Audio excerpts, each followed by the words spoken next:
Bismillahirrahmanirrahim. This is the story of a small village.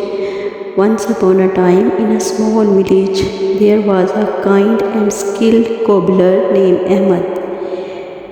Ahmad loved fixing shoes and making new ones, but he never forgot to make wadu before his daily prayers.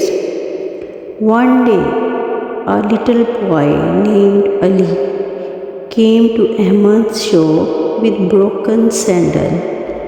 Ahmad fixed it with care and said, Ali, do you know why I always wash my hands and face before praying?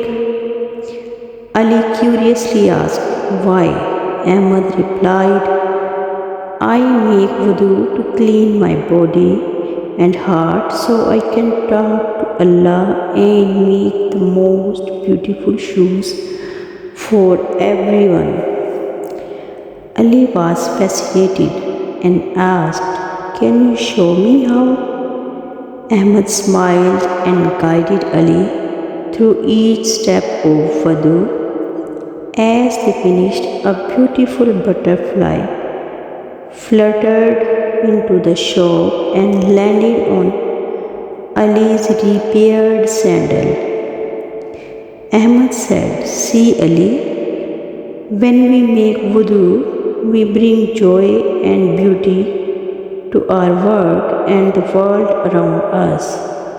From that day, Ali helped Ahmad in the shop and learned the importance of wudu. Together, they made the most wonderful shoes, spreading happiness and cleanliness throughout the village. Remember kids, just like Ahmad, making wudu is a special way to connect with Allah and make our work and lives beautiful and blessed. I hope you like the story.